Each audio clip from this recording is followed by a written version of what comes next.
Banderas, no. Chávez García.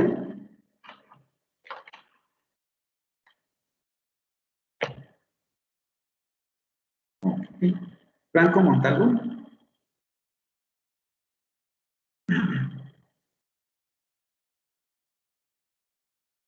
Mirari, te veo, pero no te escucho. Profe, Selene y Eilani me mandaron un mensaje que tienen problemas de conexión. ¿Bien? Selene y Eilani. A ver, vamos a esperar un poco de esto.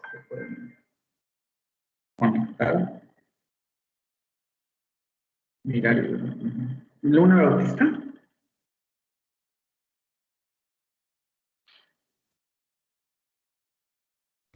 Buenos días, profe.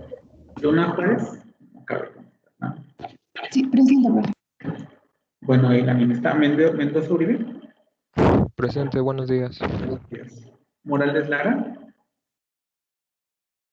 Buenos días, profe. Buenos días. Ahorita esperamos a todo a ver si también se conecta. ¿Cómo van con la lectura? ¿Por lo menos alcanzaron a leer la primera parte o no han leído nada?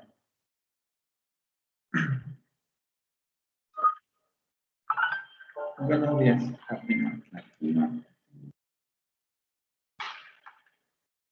¿No? Bueno, vamos a empezar a revisar la primera parte de la lectura. La estuve revisando ayer y dije, creo que va a ser conveniente que revisemos esa primera parte para que tal vez quede un poco más claro el asunto de las frases. Solamente que ahora sí ya lo vamos a enfocar en términos de constituyentes. Déjenme compartir la presentación. Solo la primera parte, después vamos a volver al ejercicio para poner en práctica lo que veamos aquí. Y el lunes, aunque no, perdón, el martes, aunque depende, si hacemos, si continuamos el ejercicio el martes, tal vez hasta el viernes, veamos la segunda parte sobre árboles sintácticos. Ven mi presentación y me escuchan bien, ¿verdad? Sí, profesor. Sí se está grabando, ¿verdad? Porque según yo lo activé, pero... Sí, también se está grabando. Bueno, empezamos, ya saben, con el momento Unitec. La educación es nuestro medio para actuar en favor de las grandes causas del país, para realizarnos como personas y como comunidad universitaria, para identificarnos con la sociedad y trabajar en su beneficio. Con esto vamos a dar paso al siguiente tema, que sería análisis de constituyentes. Les repito, solamente vamos a ver la primera parte de la lectura y después vamos a pasar al asunto de árboles sintácticos. ¿Cuál sería el objetivo de este nuevo tema? Que el alumno logre identificar los constituyentes de la oración para, a partir de ello, poder analizar y comprender la estructura jerárquica de la unidad máxima de la sintaxis oracional, o en otras palabras, de la oración. En términos generales, ya ustedes saben que la oración se estructura o está estructurada a partir de unidades más pequeñas, al igual que vimos en fonología, y en términos prácticamente generales en todos los niveles de la lengua, desde la fonología a la sintaxis ocurre esto. Tenemos una estructura mayor que está compuesta por unidades más pequeñas, como vimos en la presentación de la frase. El primer concepto que tenemos que destacar de la lectura sería el de jerarquía.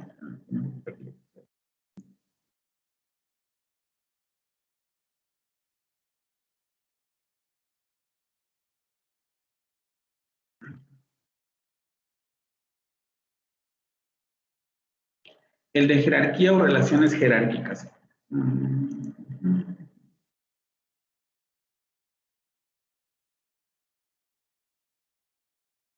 Este concepto, como dice ahí, se refiere al hecho de que cada unidad sintáctica está compuesta por unidades más pequeñas, pertenecientes a un número finito de categorías. Es un término que, como vimos en la presentación anterior, más o menos son, vamos a decirlo así, se interconectan, se relaciona con el concepto de dependencia, ya que las relaciones de dependencia que establecen las unidades más pequeñas hacen posible la existencia de una unidad mayor. Esto lo podemos ver en cualquier aparato, vamos a decirlo así. Incluso podríamos hacer la analogía en términos de que la sintaxis funciona como un aparato, ya lo hemos visto también en otras sesiones. Pensemos en un reloj, ¿no? Un reloj tiene partes más pequeñas que componen la unidad mayor que conocemos como reloj. Y todas esas unidades pequeñas son dependientes de las demás para formar el reloj, ¿no? Un tornillo o una tuerca, las manecillas, la propia, ¿cómo podríamos decir? La propia, no sé si es la palabra correcta, pero la propia plantilla de numeración del reloj, en fin, todos los mecanismos que conforman ese reloj son unidades más pequeñas que ese reloj, pero no es posible entender el reloj como tal si esas unidades pequeñas no tienen relaciones de dependencia. Y sin embargo, jerárquicamente podemos decir que el reloj es una unidad superior a las unidades más pequeñas que componen ese reloj, ¿sí? Porque todas conforman esa unidad mayor. En este sentido, podemos decir que la unidad mayor es una estructura constituida, de ahí el término constituyente, por unidades jerárquicamente de nivel inferior relacionadas entre sí. Las estructuras inferiores pertenecen a un número reducido de clases. Esto es como una simple regla, ¿no? Si tenemos parte, es como, volvemos al ejemplo del reloj, si el reloj está conformado por partes, podemos clasificarlos por componentes, ¿no? La categoría de tornillos, la categoría de tuercas, la categoría de resortes, la categoría de manecillas, y si tenemos 30 relojes, podemos agrupar todos los tornillos de esos 30 relojes en un montón, podemos agrupar todas las tuercas de esos 30 relojes en otro montón, manecillas, todas las manecillas de esos 30 relojes en otro montón. Entonces, todos los constituyentes de ese reloj también se pueden clasificar en categorías. Esto es algo que en realidad ya vimos anteriormente con el asunto de la frase, solamente que ahora vamos a darle este nombre de categorías. Ahorita vemos a qué se refiere con esto. ¿Alguna pregunta con el concepto de jerarquía?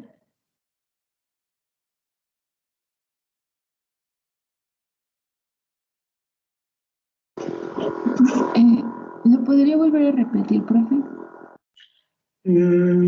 Es un poco, vamos a intentar a lo mejor otra analogía con el asunto de la realeza, que es con lo que más se puede entender. Bueno, es que ahí está un poco complejo. Pero sí, es como una institución. Vamos a pensar ahora en términos institucionales, como una universidad, como la UNITEC. Para que la universidad funcione, establece relaciones jerárquicas entre las personas que componen el instituto, ¿no? El rector, que sería como la cabeza de toda la universidad, de toda la institución, los directores de cada facultad o cada academia, los profesores, los alumnos, etcétera, y vamos bajando, vamos a decirlo así, de jerarquía, porque al final del día quien decide qué ocurre con la universidad, pues es el rector, ¿no? No los profesores, por ejemplo. Pero todas estas relaciones jerárquicas que se establecen entre los componentes son los que dan lugar a la universidad. Es decir, la universidad como institución no podría entenderse sin estos componentes que están aquí, y tenemos que contemplar otros, ¿no? O sea, no solo las relaciones jerárquicas de los elementos que componen la universidad, sino también, por ejemplo, instalaciones, equipo, etcétera. O sea, todo eso conforma la universidad. Y todos esos elementos están en relación de interdependencia. Vamos a pensarlo así. Yo, por ejemplo, como profesor, no puedo existir si no tengo alumnos. Yo como profesor tampoco puedo estar aquí si el director no, por ejemplo, me contrata y no comienza a tener una relación laboral conmigo. El director y yo no podemos estar aquí si el rector no permite que, por ejemplo, el director elija a los profesores o cosas por el estilo, ¿no? Entonces, todos estamos en una relación jerárquica de interdependencia. Ustedes como alumnos tampoco podrían estar aquí, por ejemplo, si no tuvieran la posibilidad de inscribirse en términos institucionales con el director, etcétera, y luego entablar una relación conmigo, en fin. O sea, si nos damos cuenta, todos nosotros estamos envueltos en relaciones de interdependencia y estamos conformando lo que conocemos como universidad, o en este caso, la UNITEC. Y esa unidad superior, que sería la universidad, no podría existir sin alguno de estos componentes. Pensémoslo así, si no hay rector, la universidad no funciona, siempre tiene que haber un rector. Si no hay director, por ejemplo, de esta carrera, comienza un caos porque el director es el que da las direcciones y las directrices para las clases y además genera contacto institucional entre alumnos y profesores, etcétera. Si yo no existo, tampoco funciona la universidad porque yo tengo que impartir las clases y para eso son las universidades, para dar clases. Si no hay alumnos, la universidad tampoco funciona porque los alumnos tienen que estar ahí para que la institución cumpla con el propósito de enseñanza. Entonces, cuando hablamos de relaciones de interdependencia, nos referimos a eso. No puede existir, los elementos que constituyen esa unidad mayor son interdependientes entre sí. Y su existencia es la que posibilita la existencia de la unidad mayor. El ejemplo en términos institucionales es muy, ¿cómo decirlo? No se me ocurre la palabra, no, pero aguántame.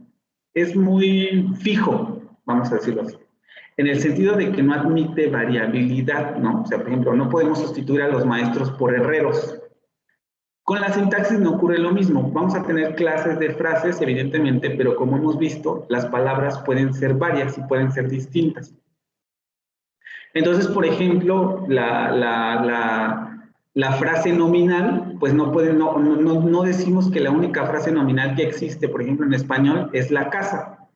El perro también existe, el árbol, etcétera, y vemos que hay variabilidad al interior de la frase. Pero más o menos se entablan las mismas relaciones. Los elementos que están al interior del constituyente y los elementos y los constituyentes que formulan o que crean la estructura mayor posibilitan, están en relaciones de interdependencia. Ahorita igual si no queda muy claro lo hacemos con una esquemita, pero no sé si el ejemplo ayude a comprender. ¿Sí? Tenemos una unidad mayor, vamos a pensar, la institución es igual a oración, la universidad es igual a oración, y luego tenemos elementos dentro de esa universidad, los elementos que componen la universidad, maestros, director, rector, intendentes, alumnos, etcétera, que son iguales a los constituyentes y que forman esa unidad mayor que se denomina oración. No sé si con esto queda más claro. ¿Sí? Y como vuelvo a repetir, por tanto vamos a decir que la unidad mayor es una estructura constituida por unidades jerárquicamente de nivel inferior relacionadas entre sí. Si volvemos a pensar en la universidad, podemos decir que la universidad es una estructura constituida por elementos o personas, vamos a poner ese término, jerárquicamente de nivel inferior relacionadas entre sí. Y no estamos hablando de clases sociales ni nada por el estilo, sino de un organigrama institucional. Hay jerarquías en el organigrama, ¿no? Las estructuras inferiores pues, pertenecen a un número reducido de clases. Si volvemos al ejemplo de la universidad, ocurre lo mismo. Por ejemplo, en la UNITEC tenemos varios directores académicos, pero vamos a decirlo así, esas 4, 5, 6 personas pertenecen a la clase de directores académicos. Ustedes son 9 alumnos, en otro grupo tengo 40, en otro grupo tengo 30, en otro grupo tengo 50, pero todas esas 200 personas pertenecen a la categoría de alumnos. Solamente tenemos un rector, pero vamos a ver, si hubiera 3 o 5 rectores, todos pertenecerían a la clase de los rectores. A eso es a lo que se refiere esto. Que esas estructuras inferiores o de nivel inferior de la unidad mayor pertenecen a un número reducido de clases. Y en realidad esto ya lo sabemos, ahorita vamos a ver a qué nos referimos con esto. Pero esto en realidad ya lo vimos, ya lo sabemos. ¿Hasta aquí todo bien con esto de jerarquía? Buenos días, profesor. Yo tengo una pregunta. Ujú. Ya refiriéndose a esta jerarquía, sigue estando dividiendo sigue siendo una división por em, como adjetivos, sustantivos, verbos. Ujú. ¿A esa qué? La jerarquía. Ahorita vamos a ver qué tiene que ver con esto, ¿no? Porque justamente lo que vimos sobre las frases, frase nominal, frase adjetiva, frase adverbial, son las categorías en las que clasificamos las frases al interior de la oración, ¿no? Porque si tenemos 30 oraciones con una frase nominal, por ejemplo, pues todas esas frases van a ser frases nominales y esas 30 frases nominales que tengan esas 30 oraciones van a caer en la categoría de frase nominal. ¿Mm? Más adelante está esto. Pero sí, tiene que ver, pero más que con las clases de palabras, aquí estamos hablando de frases como categorías. Incluso si lo ven en la lectura les hace una división. Primero les habla de categorías gramaticales, que serían las clases de palabras, y después habla de categorías de frases, que serían clases de frases. Entonces hay dos distinciones, ¿no? Las clases de palabras, que serían verbos, nombres, adjetivos, etcétera, y luego las clases de frases, en donde tendríamos frase nominal, frase adverbial, frase adjetiva, etcétera. Y esto es muy interesante porque vean que las clases de palabras no coinciden con las clases de frases, porque recuerden que no todas las clases de palabras pueden funcionar como núcleo de frase, ¿sí? Las categorías menores no lo hacen. Entonces solamente las categorías mayores pueden generar frases y por tanto solo tenemos 5 tipos de frases. Aquí es importante hacer el apunte que hace el autor y recordarlo. Lo vamos a volver a ver al final de esta primera parte. Pero es muy importante tenerlo en cuenta de que no todas las lenguas van a tener las mismas categorías gramaticales y por tanto también no todas las lenguas van a tener el mismo número de tipos de frases, ¿sí? Solamente para tener ese apunte. La ventaja que tenemos con relación al inglés y al francés y al español es que casi comparten los mismos tipos de frases. Y el análisis de constituyentes que se puede aplicar para el español, también se puede aplicar para el inglés y para el francés, con ciertas excepciones en determinados fenómenos sintácticos, pero prácticamente para las 3 lenguas se puede realizar el mismo análisis.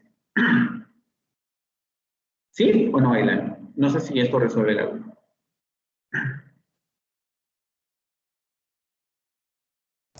Sí, profesor, gracias. A partir de esto, ya podemos hablar de la frase común constituyente. La habíamos visto como frase, pero ahora la estamos viendo como constituyente. Es decir, la frase puede ser un constituyente. A partir del concepto de jerarquía, la frase puede definirse como a group of words which can function as a consequent within a simple clause. Es decir, un grupo de palabras que pueden funcionar como un constituyente en una oración simple. ¿Sí? Acuérdense que habíamos visto la definición de frase como un grupo de palabras interrelacionadas. Ahora vemos que este grupo de palabras interrelacionadas funcionan como una unidad constitutiva de la oración. Ahorita lo vamos a ver con ejemplos, pero se refiere a que todo este bonche de palabras que podemos agrupar, por ejemplo, como frase nominal, van a funcionar como una unidad, como un elemento unitario al interior de la oración simple. Y por tanto también podemos decir que la frase como constituyente es una unidad jerárquicamente inferior a la oración. La oración es la unidad mayor y luego debajo de esa oración tenemos un montón de frases organizadas jerárquicamente. Volvemos otra vez al ejemplo de la institución. Pensemos en cómo está organizada la institución, la UNITEC. Vamos a encontrar una organización similar en las estructuras oracionales. Vamos a tener frases más importantes. Acuérdense un poco lo que habíamos visto como con la frase verbal, que es igual a la oración simple. En términos de lo que estamos viendo ahorita, la frase verbal sería igual a la oración, es un poco como el rector, ¿no?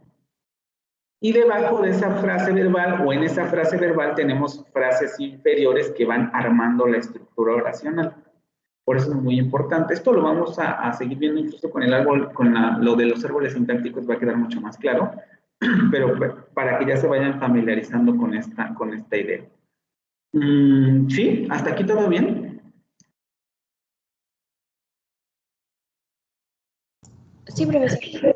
Solamente recalcar, cuando hablamos de frase como constituyente, estamos hablando de frase como parte de una estructura jerárquica que denominamos oración.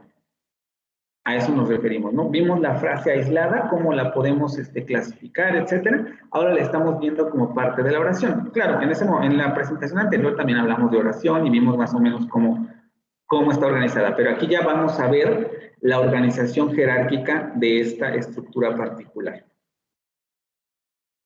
Y también el autor se hace dos preguntas, porque dice, claro, ¿no? Ya vamos a ver la frase como constituyente, y tenemos que cada una de estas frases o constituyentes se pueden clasificar en categorías. Entonces surgen primero dos preguntas. ¿Cómo identificamos categorías de constituyentes? Y luego, ¿cómo nombramos las categorías de constituyentes? Vamos primero con cómo identificamos categorías de constituyentes. Comunidad jerárquicamente inferior, un constituyente debe pertenecer a un número finito de categorías. Es la regla que da el autor. Entonces, ¿cómo distinguimos esto? Básicamente, dos frases o constituyentes pertenecen a la misma categoría si tienen el mismo comportamiento gramatical. Esto es, o sea, aquí un poco lo que quiero que vayan viendo es que como cuando vimos morfología, cuando vimos fonética, es más o menos lo mismo. Incluso las pruebas que se dan van a ser prácticamente iguales. Para determinar esto, se utilizan dos evidencias. Intersustituibilidad, acuérdense de lo que habíamos visto en los fonemas pueden ser intersustituibles en el mismo contexto. Lo mismo va a ocurrir aquí. Las frases van a poder ser intersustituibles en el mismo contexto. Se refiere al hecho de que dos frases pueden aparecer potencialmente en la misma posición sintáctica. Ahorita lo vamos a ver con los ejemplos. Y luego, la otra característica que deben tener las frases, para identificarlas como frases del mismo tipo, es que deben tener una estructura similar. Se refiere al hecho de que los constituyentes de las frases presentan categorías y un orden, aquí debería decir interno similar.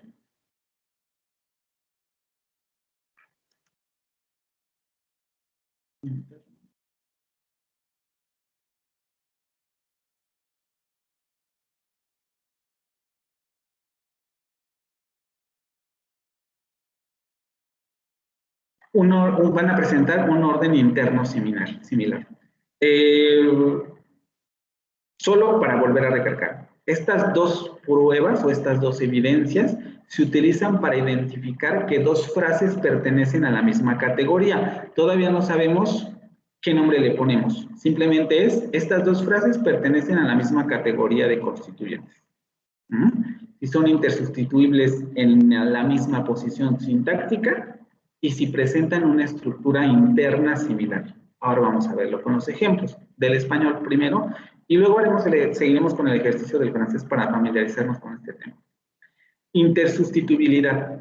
En las primeras tres oraciones que les pongo, Juan está comiendo una manzana, mi tía favorita está comiendo una manzana, la señora de la que te hablé el otro día está comiendo una manzana. Tenemos tres frases que aparecen en la misma posición sintáctica. Por tanto, vamos a decir... Antes de los ejemplos, ¿puedo regresar una diapositiva para terminar de anotar? Y ya no me tardo mucho. Gracias.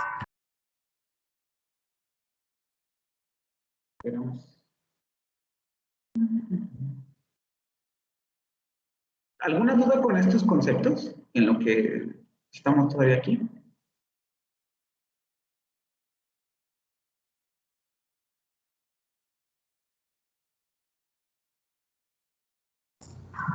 No, profesor. ¿No? ¿Nadie? Bueno. Todo bien. No, profesor. Estos son conceptos que ya habíamos visto, les digo, en fonética, entonces no tendría como que quedar tanta duda. Y simplemente los aplicamos ahora a sintaxis. Quizá la única que sería específicamente de la sintaxis sería la estructura interna similar, ¿no? Con los fonemas es otro rollo, variación libre, distribución complementaria, etcétera, lo que ya hemos visto. Me avisas cuando ya, Jacobo, ¿vale?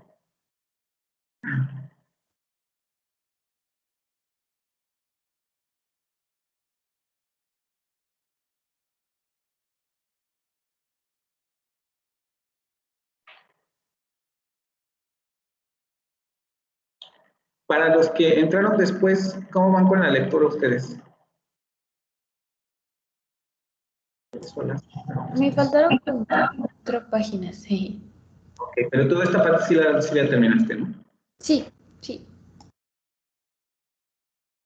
Y les repito, ¿no? Para los que entraron después, estamos viendo la primera parte de la lectura, vamos a continuar con el ejercicio para aplicar todo esto, y después vamos a ver árboles sintácticos, probablemente hasta el viernes, para ya ver cómo se organiza toda esta información.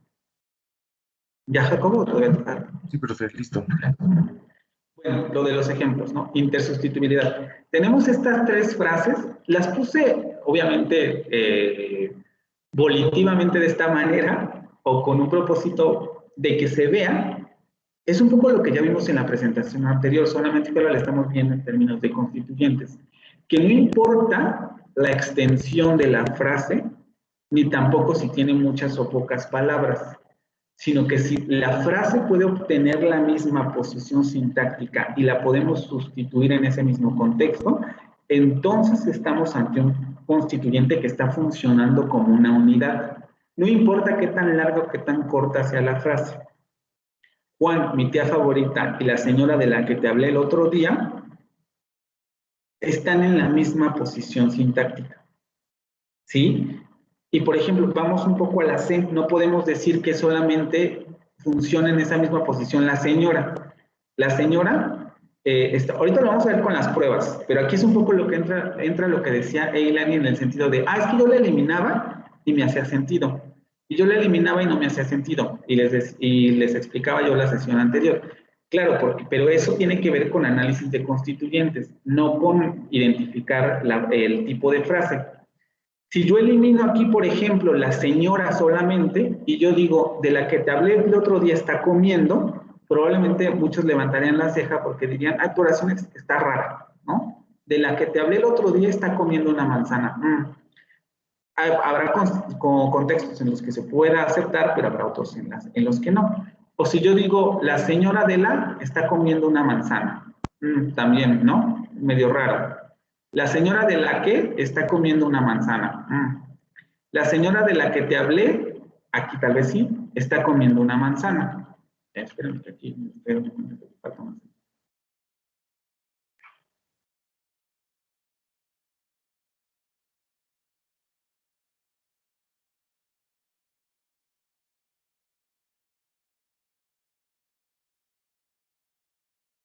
La señora de la que te hablé está comiendo una manzana, porque ahí ya vamos a tener adjuntos, ¿vale? Si quitamos el otro día, vean, por eso es un adjunto, si lo quitamos no pasa nada.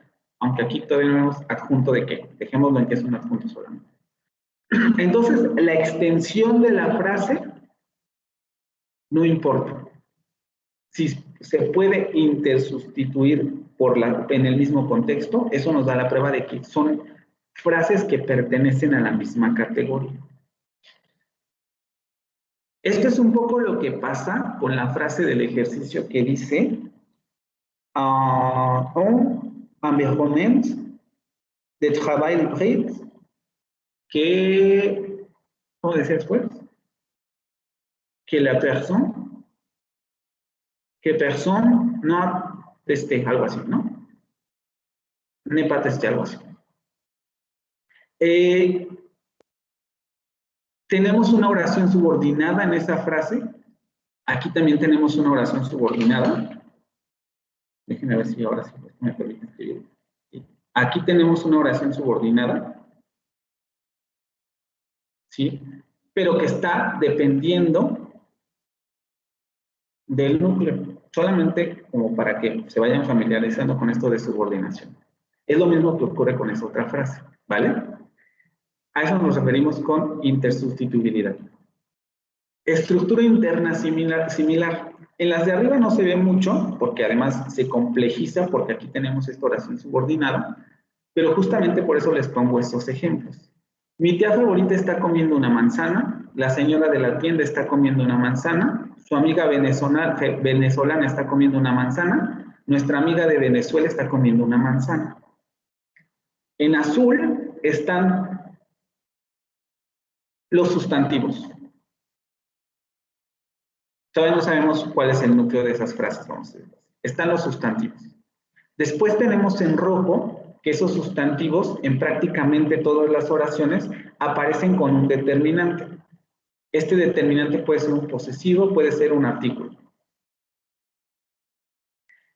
Y a margen derecho del sustantivo podemos tener adjetivos como favorita venezolana y podemos tener frases preposicionales como de la tienda o de Venezuela.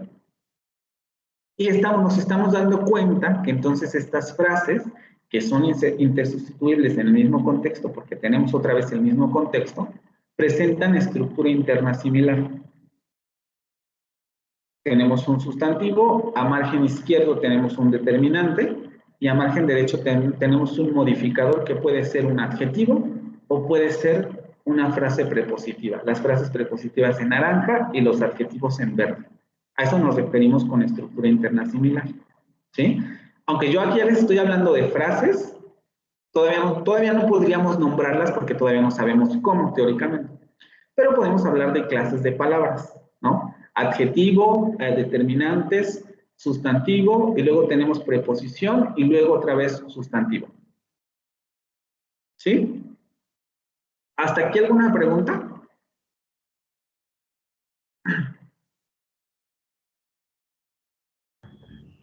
Yo estoy entendiendo que en la estructura interna similar, no sé, responde a la pregunta ¿quién?, ¿cuándo? Y dónde, ¿no? En esta, ¿no? No. Porque quién puede ser, el sustantivo puede ser tía, señora, amiga, mi tía, la señora, su amiga. Y en dónde puede ser o en Venezuela o en la tienda. Y qué o cómo sería. La primera pregunta que te haría con relación a lo que me estás diciendo es, ¿me estás dando un criterio semántico o un criterio sintáctico? Con las preguntas que hice, pues seguramente un semántico. Exactamente. Entonces ya desde ahí primero tenemos que poner cuidado, porque si es un criterio semántico, recuerden, aunque el principio de la sintaxis, de la autonomía de la sintaxis, no lo vamos a aplicar a rajatabla, es decir, no va a ser como sí o sí sintáctico. Después vamos a ver el asunto de la semántica, pero en principio tenemos que buscar una explicación sintáctica. Y la explicación sintáctica no es tanto como quién, sino en medio, vamos a decirlo así, de todas tus frases, tienes un sustantivo. Estamos hablando de categorías gramaticales. En medio de todas tus frases tienes un sustantivo. Vamos a subrayarlo siempre, ¿no? En medio, que sería esta parte, tienes un sustantivo. Incluso vamos armando la secuencia, ¿no? Tienes un sustantivo en medio. A tu margen izquierdo de ese sustantivo, que sería esta, tienes un determinante. Entonces podemos decir, a mi margen izquierdo tengo un determinante. ¿Sí? ¿Vamos bien? Sí. Después decimos, pero a tu margen derecho puedes tener adjetivos. Déjenme ver qué marca le pongo, dos rayitas. Puedes tener adjetivos o puedes tener frases prepositivas. Vamos a ponerle aquí un asterisco. Que ojo, la frase prepositiva es toda, ¿eh? Yo no quiero hacer marcas grandes porque como todavía no puedo manejar bien este lápiz. Pero ahí hay más variabilidad. Tenemos adjetivos y tenemos determinantes. Aunque podríamos hacer una secuencia del tipo, vamos a ramificarla, porque todavía no sabemos cuál es el orden. En español aparece en un orden. Por ejemplo, yo no podría decir la señora de la tienda favorita. Yo tendría que decir la señora favorita o mi señora favorita o algo así de la tienda, ¿no? O su amiga favorita, venezolana. Ahí podemos cambiar porque los dos son adjetivos. Pero nuestra amiga de Venezuela favorita, no puedo decir eso porque parecería ser que favorita modifica Venezuela. Tengo que decir nuestra amiga favorita de Venezuela. Pero ahorita no vamos a ver esos detalles. Podemos decir que a esto se ramifica en dos. Y después se puede agregar un adjetivo o se puede agregar una frase prepositiva. Estamos dando cuenta de una regularidad estructural, porque la frase se va a armar de esa manera. La frase se va a armar de esa manera. Entonces hay una regularidad estructural. Y aquí estoy dando cuenta de esa regularidad estructural. Y vean cómo no me estoy refiriendo a ninguna clase de pregunta de quién, qué o qué hizo. Estamos hablando de estructura a partir de lo que sabemos sobre categorías gramaticales. A esta parte se le va a dar el nombre regularmente de modificadores, que es lo que ya vimos, ¿sí? Tenemos al núcleo. Todavía ya sabemos que este es el núcleo, pero ahorita lo vamos a repetir por qué. Y alrededor vamos a tener a los modificadores. Algunos van a ser complementos y algunos van a ser adjuntos. Recuerden, aquí ya estamos utilizando esos conceptos. Pero aquí en esta parte podemos hablar de modificadores a margen derecho de la frase y modificadores al margen izquierdo de la frase. Hasta aquí ya más o menos, Jacob. Sí, más claro, gracias, sí. Y en la parte de la institutibilidad, yo entendí que son como, ¿cómo le llamo?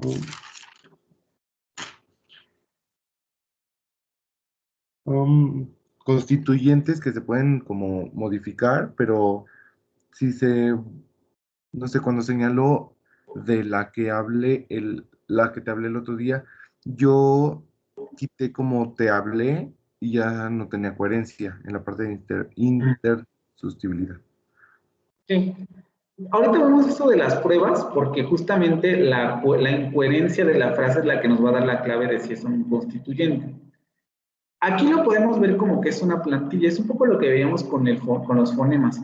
Tenemos un hueco X que podemos llenar con cualquier frase y luego tenemos la estructura que se repite. Entonces, aquí está comiendo una manzana, déjenme ver si puedo escribir con esta cosa. Está comiendo, bla, bla, bla. Y esta X es la posición antes de la oración. Y lo que decimos con la intersustituibilidad es que en este hueco podemos meter cualquiera de estas tres frases. Profesor, Ajá. y también podemos cambiarlo de una manzana, ¿no? O sea, puede estar comiendo cualquier cosa, entonces esa parte también es una intersustituibilidad. Exactamente. Porque también piénselo, puede ser también podemos sustituir el verbo. Juan está cortando una manzana. Juan está pintando una manzana. Juan está regalando una manzana.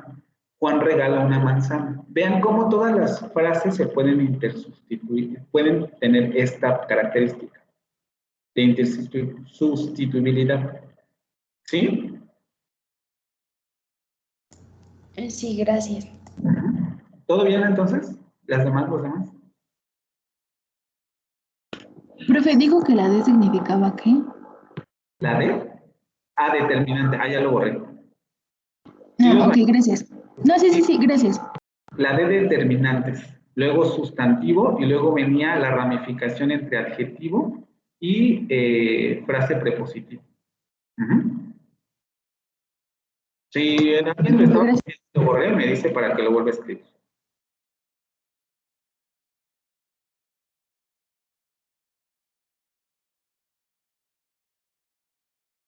¿Todo bien ya? Entonces, para que pase la que sigue.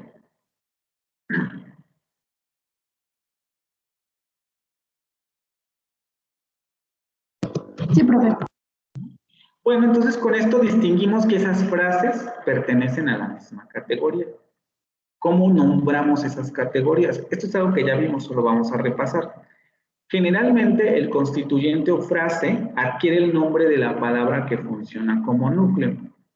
Y aquí lo que preguntaban, ¿no? ¿Cómo identificamos un núcleo? También esto ya lo habíamos visto, se los puse de otra manera, solamente que en esta lectura nueva, si se darán cuenta, los pone como puntos, ¿no? Les dice primero esto, después esto y después esto.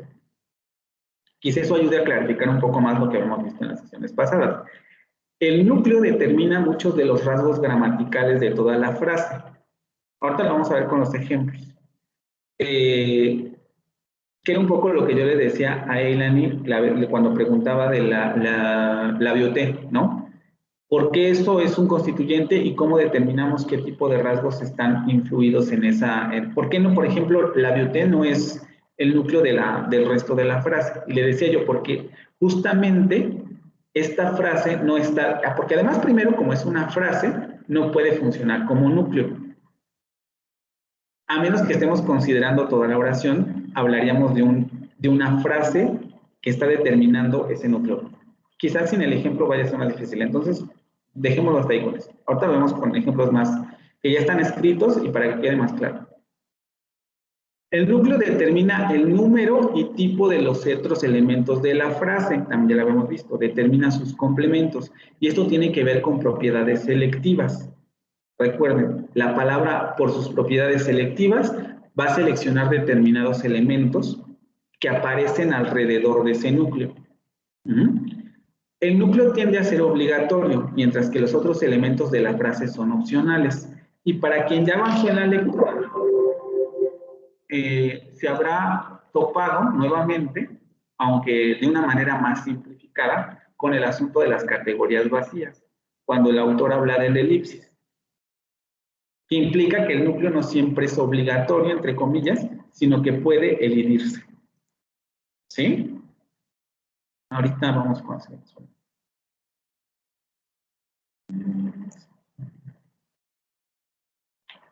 En consecuencia, como ya habíamos visto en la presentación pasada, tenemos 5 tipos de frases o 5 categorías de frase. Frases nominales o frases sustantivas o sintagmas nominales o sintagmas sustantivos. Recuerden, tanto sintagma como frase es sinónimo, entonces yo puedo decir sintagma nominal, sintagma sustantivo, frase nominal y sintagma nominal. Puedo utilizar cualquiera de esos términos. Lo mismo con las otras frases. Tenemos la categoría de frases verbales o sintagmas verbales, la categoría de frases adjetivas o sintagmas adjetivos, la categoría de frases adverbiales o sintagmas adverbiales y la categoría de frases preposicionales o sintagmas preposicionales. ¿Hasta aquí todo bien? Les digo, esto es un poco repetición de lo que ya vimos, solamente es para recordar y para ver si con esto va quedando más claro. ¿Hasta aquí todo bien? Ahorita vamos a ir viendo punto por punto de la identificación.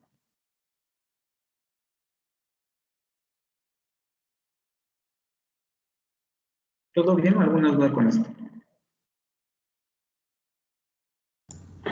Profesor, seguimos hablando sintácticamente, ¿verdad? Y no semánticamente. Aquí seguimos hablando en términos de sintaxis. Sintaxis. Recuerden que las relaciones de control, como habíamos visto en la presentación pasada, pueden ser sintácticas y semánticas, ¿sí? Aunque hay que ver qué tipo de restricciones semánticas vamos a utilizar. Aquí seguimos hablando puramente, aquí seguimos hablando de pura sintaxis. En la siguiente parte, después de que veamos análisis de constituyentes, vamos a ver semántica. Pero hasta aquí es pura sintaxis. Y lo que destacar aquí otra vez es, recuerden, solamente tenemos 5 categorías de frases y quedan volando las otras palabras. No tenemos frase determinante, no tenemos frase de conjunción, no tenemos frase de, ¿qué otro me falta? De interjección. Las categorías menores no conforman frases. ¿Sí?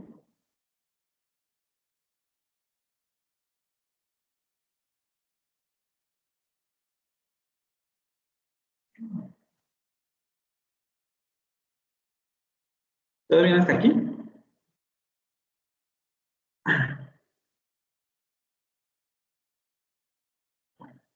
supongo. Sí, profe. Sí, profe. Sí, profe. Ejemplos. Vamos con el primer rasgo. Determina los rasgos gramaticales del resto de elementos de la frase. Se los voy a poner en español porque las complejidades aquí ya vienen con cada una de las lenguas en inglés y en francés. Pero en español es más claro cómo ocurre esto. En inglés y en francés suele ser más difícil, sobre todo en inglés porque hay morfemas que no se codifican en términos morfológicos, sino que son categorías encubiertas, y en francés porque la fonología mete ruido, ¿sí? Como desaparecen morfemas o se caen vocales, etcétera, a veces se puede generar confusión. Entonces ahí también tenemos más categorías vacías. En español es muy claro, ¿sí? Primero, en estas bonitas acuarelas son mías, recupero el ejemplo que habíamos visto en la lectura, ¿dónde podemos determinar o qué palabra está determinando los rasgos gramaticales de la frase? Vamos por nombres. Alberto. Sí, profe. ¿Qué palabra está determinando los rasgos gramaticales del resto de la frase?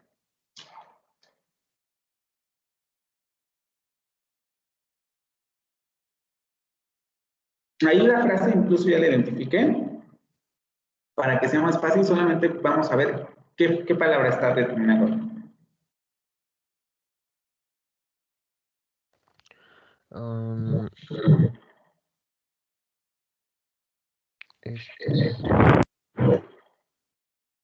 Tenemos estas bonitas acuarelas. ¿Qué palabra crees tú que esté determinando los rasgos gramaticales de la frase? la palabra acuarela, ¿Por qué? ¿O cómo me lo explicarías? porque viéndolo desde mi punto de vista es de que pues es ahora sí que el sustantivo a lo que se está refiriendo, ¿no? En lo que es Pero, toda la oración. acuérdate, me tienes que hablar en términos de rasgos gramaticales. ¿Qué rasgos gramaticales está imponiendo esta palabra sobre las otras?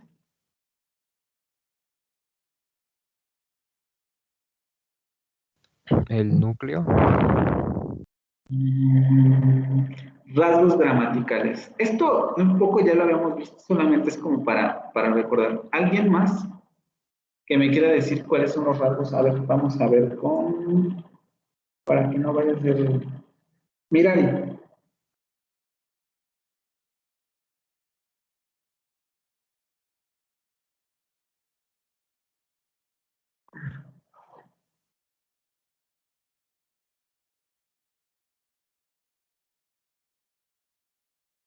Mirari.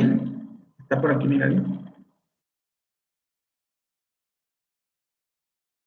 Incluso antes de empezar esta parte les di la pista, ¿no? A ver, Mirari.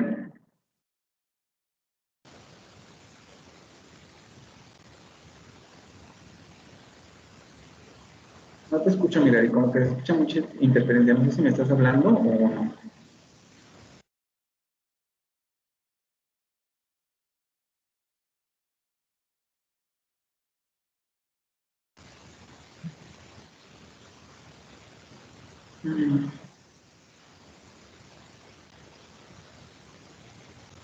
Sigo sin escucharte. Si quieres, vuélvete a conectar. Ahorita vemos si... Con la siguiente, todavía tenemos otros.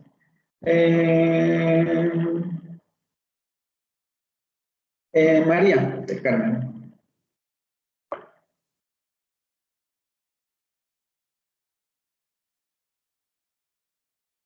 ¿Me escucha, profe?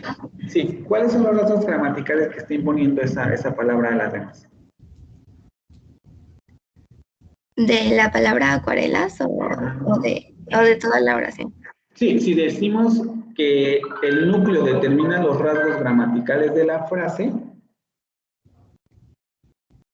¿qué rasgos gramaticales? Y ya Jesús identificó que acuarelas, aunque no supo explicar por qué, acuarelas es el núcleo que está modificando los rasgos gramaticales del resto de la frase.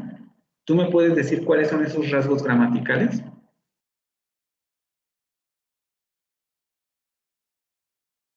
No, también no sé cómo explicarlo, profe. Ok, a ver. Dana, Sí, profe. ¿cuáles son los rasgos gramaticales que está condicionando ese núcleo?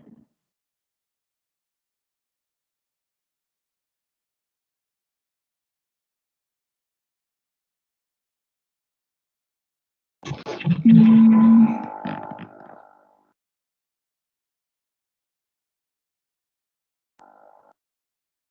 los rasgos ¿Cuáles? son mías. Pues estoy señalando la frase. Aquí vamos a tener un poco una complejidad por el verbo, que es un copulativo, pero en este momento no estamos hablando del complemento del verbo. Estamos hablando de la frase que está aquí. ¿Sí? Ah, perdón. Entonces no sé, serían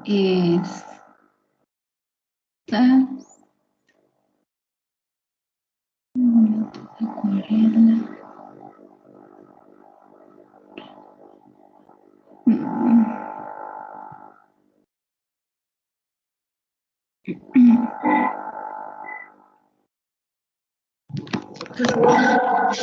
Con lo de, es que no les quiero decir la palabra porque les voy a dar la respuesta. A ver, Jacobo, ¿cuáles son los rasgos gramaticales que determina el núcleo?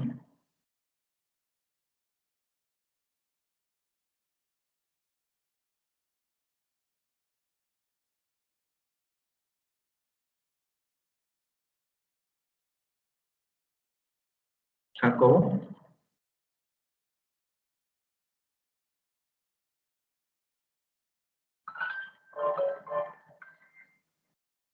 Pero ¿cómo? A una explicación más detallada.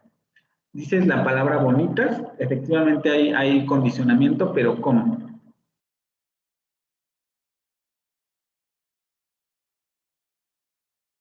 ¿Podrías repetirlo, profe? Es que no se escuchó. O sea, efectivamente porque alguien me puso en el chat, creo que fue Jacobo, porque lo estoy viendo en el celular, no me metí aquí, en donde que me dicen que la palabra bonitas, acuarelas está condicionando la palabra bonitas.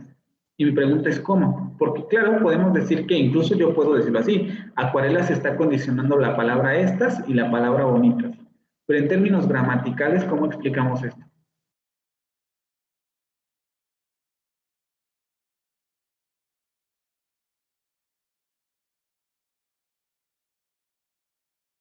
Profesor, Ujú.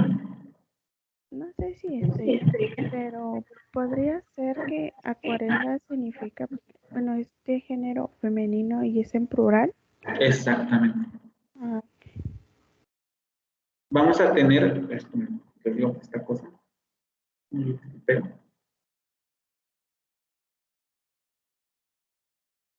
concordancia gramatical. Por eso les digo, en español esto es más evidente, en inglés no, porque en inglés no vamos a tener los adjetivos, no tienen morfología de género y tampoco tienen morfología de número.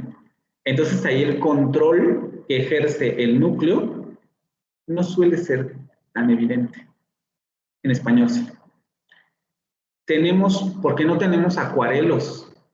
¿Sí? Acuarelas va a ser de género femenino y va a ser un plural, puedo decir acuarela, ¿no? Pero justamente por la característica o los rasgos gramaticales de esta palabra, que están codificados en el morfema, o sea, bueno, aquí no estaría modificado el género, sino solamente el número, porque la palabra va a ser acuarela.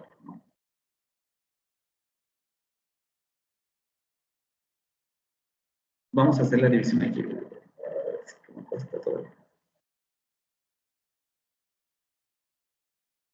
Acuarela va a tener la flexión de número, pero la palabra acuarela por sí misma es femenina.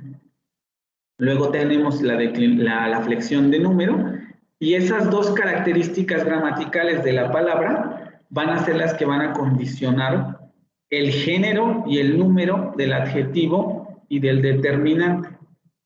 Si tuviéramos aquí peines, peine es un sustantivo masculino, y además con el morfema de número sería plural, tendríamos que decir estos bonitos peines. En ese sentido decimos que el núcleo determina las características gramaticales de las otras palabras que aparecen al interior de la frase. ¿Sí? ¿Ya quedó claro con esto?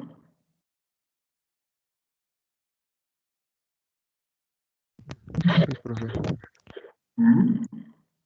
Lo mismo ocurre con el ejemplo. ¿Sí? Ay, perdón, profesor. No, dime. Me gusta identificar cuando es, por ejemplo, en la sintaxis, se me hace complicado pensar eso del número con el género. No sé, como me confundo un poco todavía con eso.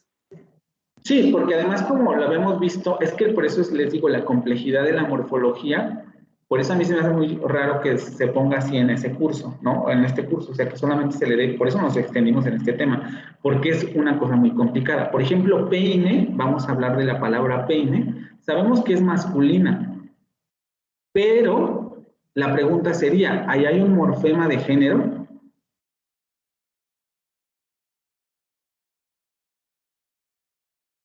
¿Ustedes me pueden decir si ahí hay un morfema de género? No, porque la palabra en No, sí no se cambia, ¿no? ¿Nunca? Exactamente.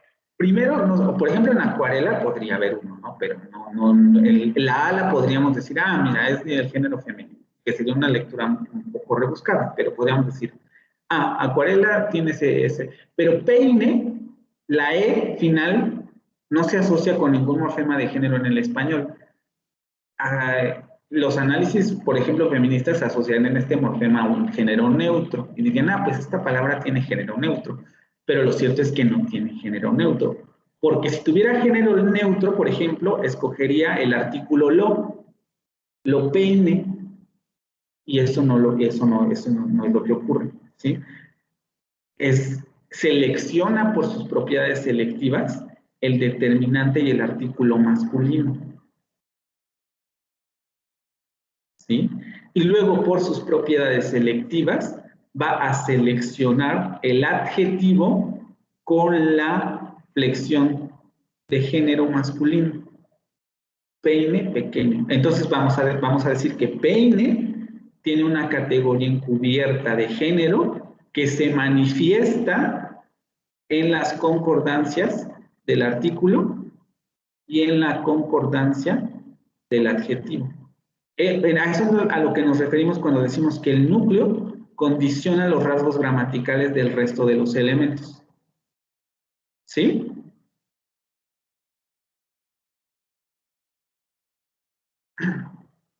Sí, profesor.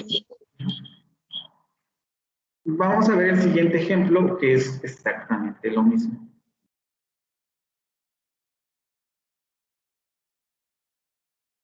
Va a haber sustantivos que sí van a admitir los dos géneros. Pensemos, por ejemplo, en la palabra gato, gata, perro, perra, todos los que se pueden cambiar por género, que también van a ejercer concordancia. ¿Cómo sabemos que es el núcleo? Acuérdense que nos faltan ver todavía otros 3 rasgos, ¿vale? Pero así lo sabemos. Por eso les ponía yo esto aquí. Por ejemplo, en el ejemplo de, yo no puedo decir estos bonitas acuarelas son mías, porque necesariamente en español yo tengo que flexionar el determinante en femenino debido a que acuarelas es femenino. No puedo flexionarlo en masculino, no tiene sentido en español.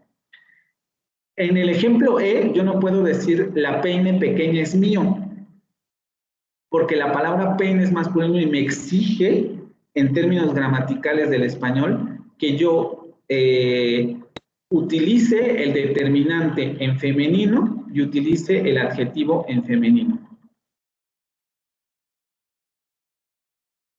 Perdón, en masculino. Y restringe el hecho de que yo lo pueda poner en femenino. Vean, estamos ante estructuras agramaticales no aceptables. Lo mismo tenemos en el caso de un camino angosto y frío. La palabra camino camino de el camino, ¿no? O sea, porque puedo decir camina, pero vean cómo camina es otra clase de palabra.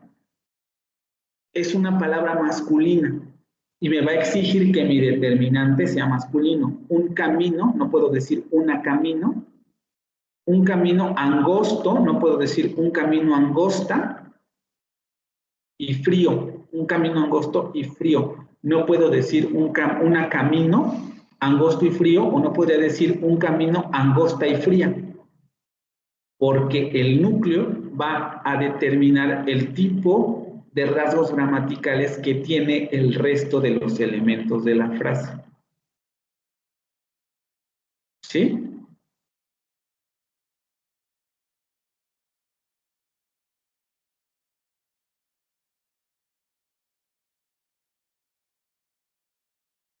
¿Hasta aquí todo bien? Sí, profesor. Volvemos a lo mismo. No todas las lenguas tienen, vean la riqueza morfológica, lo que nos genera una facilidad para descubrir quién está ejerciendo el control. En inglés no tenemos el adjetivo, no se va a declinar en género, no se va a flexionar en género. En número, a veces, pero también hay restricciones. Y el determinante, más común, pensemos en el artículo, ¿no?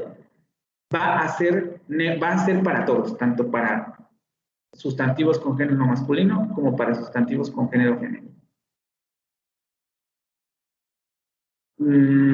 The cat. Cat es masculino o femenino en la frase the cat.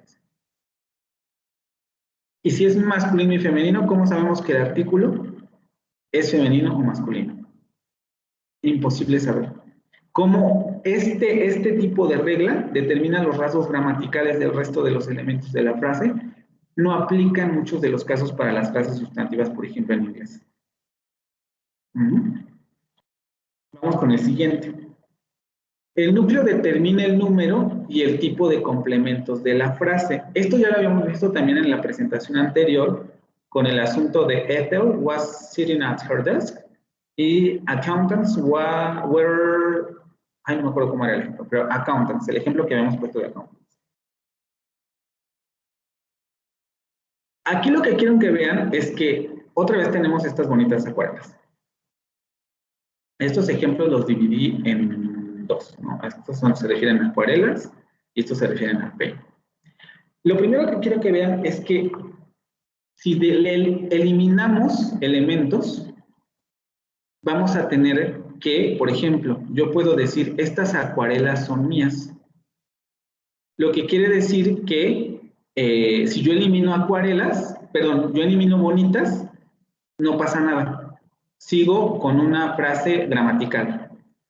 Pero si yo elimino estas, acuarelas bonitas son mías, la oración se vuelve agramatical. Porque el núcleo me está determinando que para que yo tenga una frase bien estructurada de tipo nominal, yo tengo que poner sí o sí un determinante. El adjetivo me lo puedo quitar, pero el determinante no lo puedo quitar. Tengo que decir, estas acuarelas son mías, las acuarelas son mías, aquellas acuarelas son mías. Tengo que ponerle un determinante. Todas esas acuarelas son mías, determinantes. Los adjetivos los puedo quitar. Ojo, eso no quiere decir que no podamos ponerle adjetivos. Acuérdense, aquí ya podemos hacer distinción. Con base a lo que les estoy diciendo, voy a hacer una pregunta abierta. ¿Qué es complemento y qué es un adjunto aquí?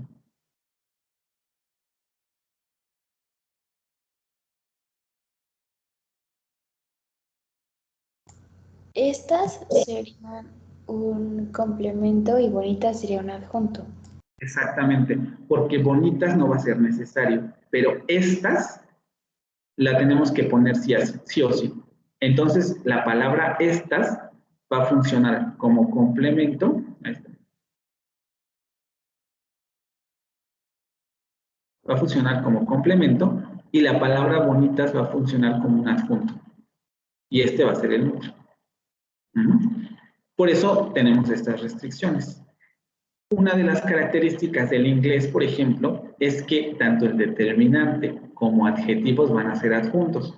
Porque en el ejemplo yo podría decir, Cat was sitting at, no sé, at sofa, por ejemplo, o cosas por el estilo. Aunque está rara la oración, es aceptable. Y muchos de los sustantivos del inglés pueden aparecer sin determinantes. En el caso del español, eso es muy restringido. También en el caso del francés. En el caso del francés ocurre más o menos lo que ocurre en español. Tenemos que ponerle un determinante. Artículo, determinante posesivo, determinante pronombre demostrativo, lo que ustedes quieran, pero tiene que haber un determinante. Si le quitamos ese determinante, la frase se convierte en agramatical. En inglés esto no es así. Ya hay ciertas variaciones. Lo mismo ocurre con el peine pequeño. Para que vean que la regularidad se da en prácticamente todas las frases nominales. Yo tengo el peine pequeño y puedo eliminar pequeño, el peine es mío, tenemos una frase gramatical. Pero si yo elimino el artículo, peine pequeño es mío, ya no tiene ningún sentido. Bueno, tiene sentido, vamos a decirlo así, o tiene medianamente sentido, pero es agramatical. Como hablantes del español sabemos que esta no es una frase o una estructura aceptada en nuestra lengua. Eso quiere decir que él, que es el determinante, está funcionando como complemento y que pequeño, que es el adjetivo, está funcionando como adjunto del núcleo que sería peine. ¿Vamos bien hasta aquí? Y esto nos referimos con que el núcleo determina el número y tipo de complementos de la frase. Nuestro núcleo está determinando que esta frase o este tipo de frases que tenemos aquí requieren de un complemento a margen izquierdo que determine al núcleo. ¿Sí? Les digo, ya el asunto de adjetivos y eso ya son adjuntos. ¿Vamos bien?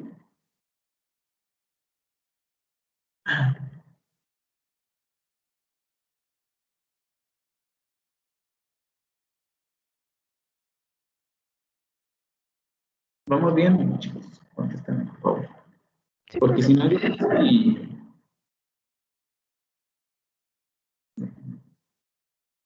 Bueno, el tercer rasgo, tiende a ser obligatorio mientras los otros elementos son opcionales.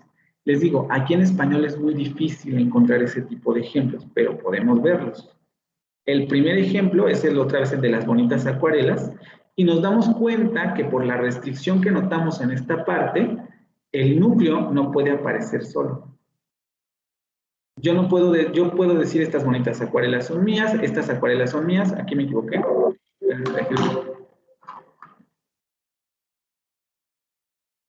Déjenme quitar esa frase.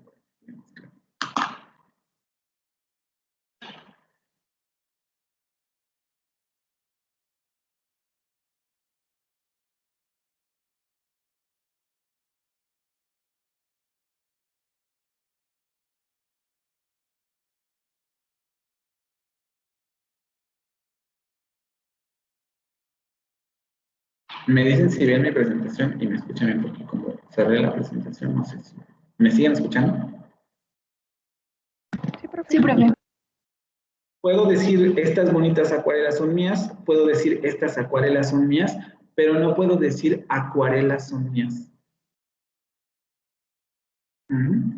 Lo que me implica que, por ejemplo, en español, es muy difícil que en este tipo de frases, el núcleo, que sería acuarelas, aparezca solo.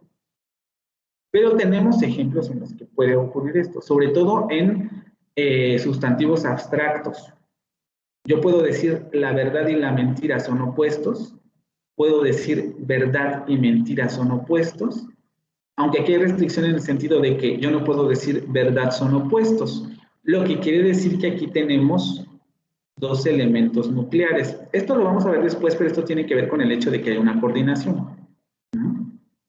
Tenemos dos frases con la misma estructura, vean, tenemos determinante más sustantivo, luego tenemos la conjunción y luego otro determinante más otro sustantivo, y tenemos dos frases nominales que están al interior de esa gran frase. Y yo no puedo eliminar una frase porque ya no tiene sentido. Verdad son opuestos. Tengo que decir verdad y mentira son opuestos. Pero en este caso, en este ejemplo, sí se da la situación de que el núcleo de cada una de estas frases, verdad y mentira, pueden aparecer sin el determinante. Por eso es un elemento obligatorio. Cuando yo lo quito, se generan agramaticalidades en español. Como en la lectura van a ver que aparece el asunto de la elipsis, eso ya lo vimos y es un asunto complejo. Probablemente, no sé cómo sea el programa del siguiente curso, lo vayan a ver en el siguiente curso, no lo sé. Pero en la elipsis ocurre que los núcleos pueden eliminarse. ¿Todo bien aquí? Profesor, en la parte de la verdad y la mentira, entonces, ¿el artículo la es un adjunto?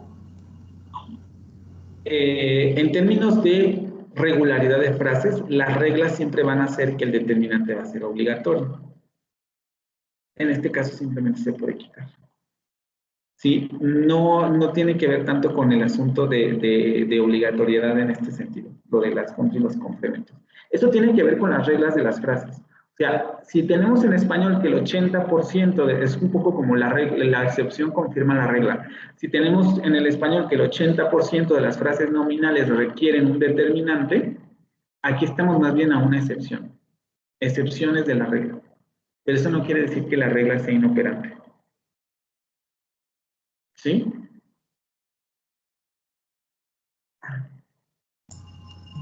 ¿Podría explicarlo de nuevo? Que tiene que ver con las reglas de las frases.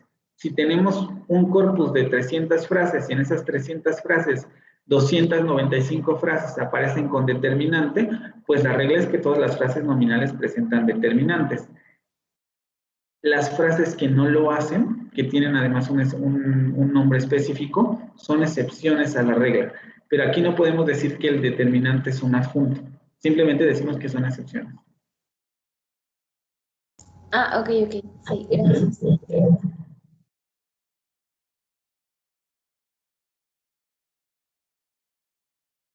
¿Alguna pregunta hasta aquí?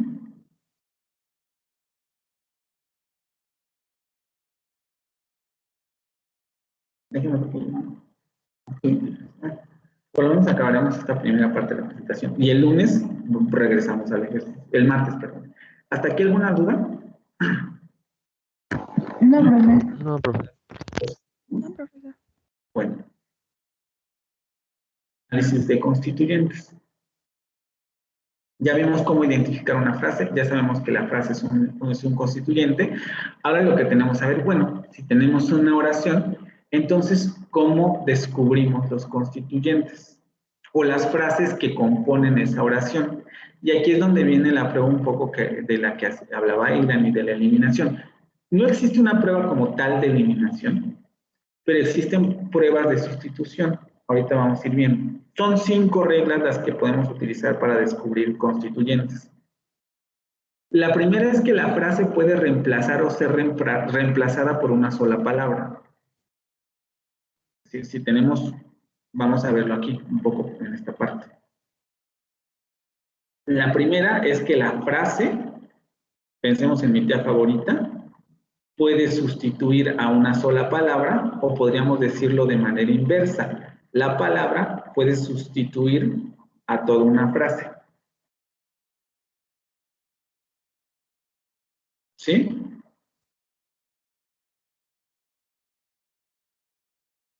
Después, la frase ocurre en una posición única dentro de la oración.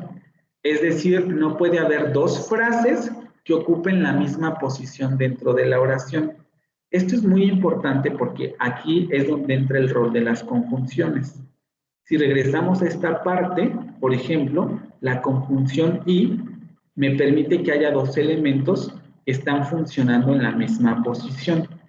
Pero si yo elimino la preposición y, ahorita lo vamos a ver con ejemplos, yo hago una oración agramatical.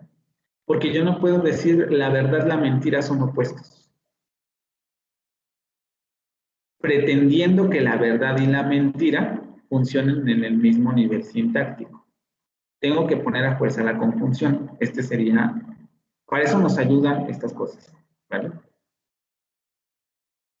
Pero si no existe la conjunción, la frase no puede ocupar, o no puede haber dos frases en una oración que pretendan ocupar la misma posición sintáctica. La frase puede ocupar diferentes posiciones sintácticas dentro de la oración. Aquí no va a ser tan claro, lo vamos a ver en los siguientes ejemplos, pero esto es algo diferente a lo que acabo de decir arriba. Arriba es la frase no puede ocupar, o dos frases no pueden ocupar la misma posición sintáctica. Voy a hacer por ejemplo, si tenemos verbo y tenemos, pensemos, tres posiciones sintácticas, esto lo veremos después. En la oración tenemos la posición sintáctica de sujeto, la posición sintáctica de objeto y la posición sintáctica de objeto indirecto, perdón, aquí es indirecto. Y la posición sintáctica de objeto indirecto. Dos frases, X y Y, no pueden ocupar la misma posición sintáctica. Eso es lo que dice esta regla. ¿Sí? La segunda regla lo que dice es que X puede aparecer aquí, o X puede aparecer aquí, o X puede aparecer aquí. ¿Sí? Sí. La frase puede ser reemplazada por un pronombre interrogativo. Lo voy a volver a poner esto para que quede más claro. Si yo tengo S y tengo, perdón, tengo B, yo podría sustituir este elemento por un pronombre interrogativo, este elemento por un pronombre interrogativo o este elemento por un pronombre interrogativo, dependiendo de lo que yo quiera preguntar. ¿Sí? Eso es a lo que se refiere esta cuarta regla.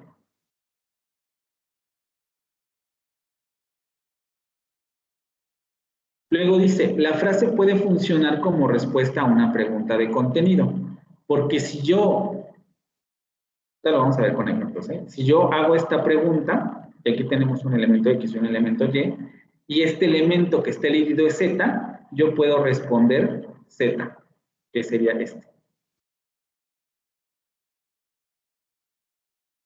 ¿Sí?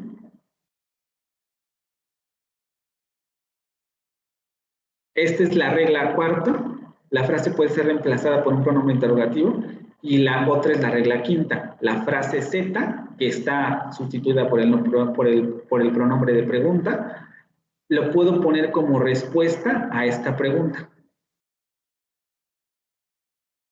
Ahorita lo vamos a ver con ejemplos. Solamente quiero que quede claro en términos esquemáticos. Si tenemos esta oración y sustituimos el elemento Z por un pronombre interrogativo, yo puedo responder Z. ¿Sí? Profesor, ahorita vamos a ver lo de los pronombres interrogativos, ¿verdad? Sí, ahorita vamos a ver cada uno con ejemplos. ¿Sí? Pues vamos a ver con la primera frase del francés que estuvimos revisando para que vaya quedando un poco claro. La frase puede reemplazar o ser reemplazada por una sola palabra. La période Covid a ouvert les champs. La période Covid yo la puedo sustituir por demostrativos. Ceci, esto, ça, aquello, ceci, esto en femenino, porque además recuerden que esta palabra es femenina, aquello en femenino. Y como esta frase está compuesta de tres elementos, la puedo sustituir por palabras, yo puedo entender que ese es un constituyente. Esta es mi primer prueba. ¿Sí?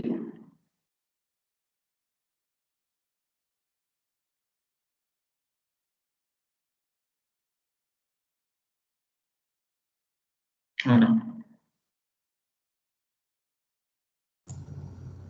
La COVID se reemplaza por si, sa, se, si, la. Ok. Toda esta frase puede ser reemplazada por estas tres palabras. ¿Sí? Generalmente se hace la prueba con estos pronombres demostrativos. Con esto, aquello, eso, porque es lo más fácil. O sea, si la cambio por otra frase, la regla no tiene ningún sentido. Si cambio la period por COVID por, no sé, el año o el tiempo, lo que sea, no va a tener, o sea, no es operativo porque no lo estoy sustituyendo por una palabra. Entonces, generalmente para estas pruebas se utilizan palabras que puedan funcionar unitariamente, ¿no? Por ejemplo, en esta frase, como Juan está comiendo una manzana, o mi tía favorita está comiendo una manzana, yo podría decir ella. Ella está comiendo una manzana. La señora de la que te hablé el otro día está comiendo una manzana. Ella está comiendo una manzana. Y tenemos otra vez las pruebas de sustitución. ¿Sí?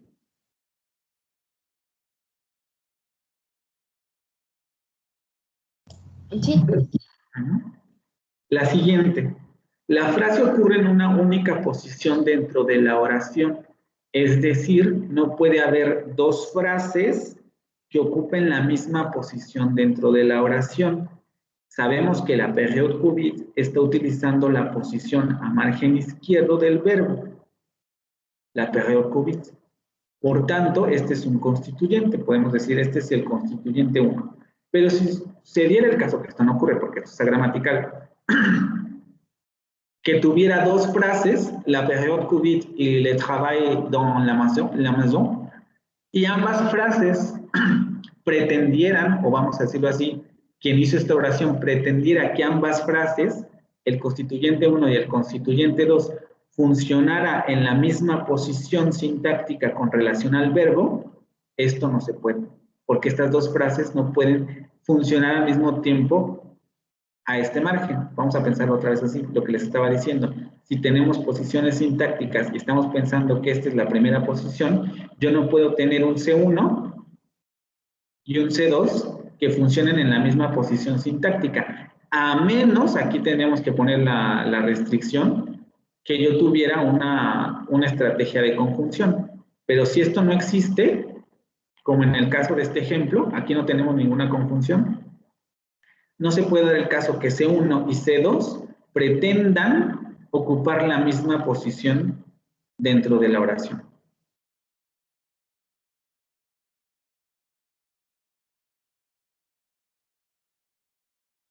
¿Sí? Lo mismo ocurre con el siguiente ejemplo, o sea, le son no puede, tenemos una posición sintáctica que no podemos pretender que ocupen dos frases, ni C1 ni C2. Pensemos que a lo mejor es esta posición 2, tampoco podemos tener aquí que C1 pretenda funcionar como C2. O que C2 pretenda funcionar al mismo tiempo que C1 en la misma posición sintáctica. Esto no es posible. Les digo, con la restricción de que hubiera alguna estrategia de coordinación.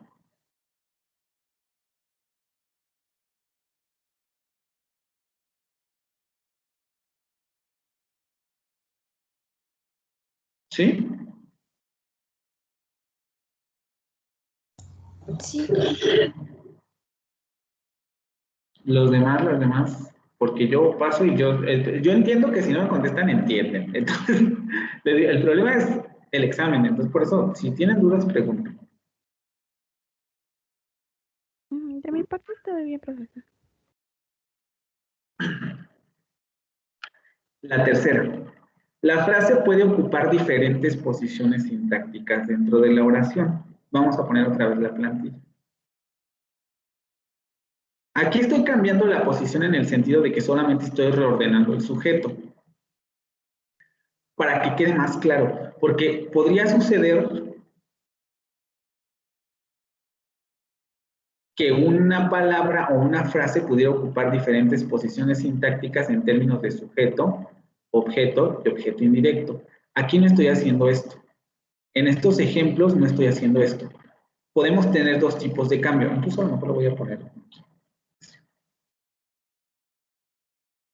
Si tenemos, por ejemplo, una frase nominal, un verbo, y luego tenemos a lo mejor otra frase nominal y otra frase nominal, vamos a ponerle frase nominal 1, frase nominal 2 y frase nominal 3, podría suceder que yo pueda hacer verbo más frase nominal 1 más frase nominal 2 más frase nominal 3. O que yo pudiera hacer verbo más frase nominal 2 más frase nominal 1 más frase nominal 3. O que yo pudiera hacer verbo más frase nominal 2 más frase nominal 3 más frase nominal más frase nominal 1. Y aquí lo que va cambiando es la posición en donde aparece frase nominal 1. Que en términos de funciones, todavía no lo vemos, pero en términos de funciones, tendría la misma función sintáctica. Es lo que estoy haciendo aquí. La période Covid a ouvert le champ a un environnement de travail libre. La période Covid sería la frase nominal 1.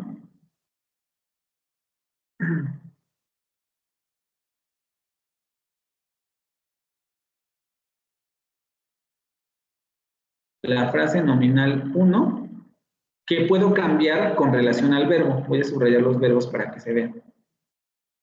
La puedo poner después del verbo.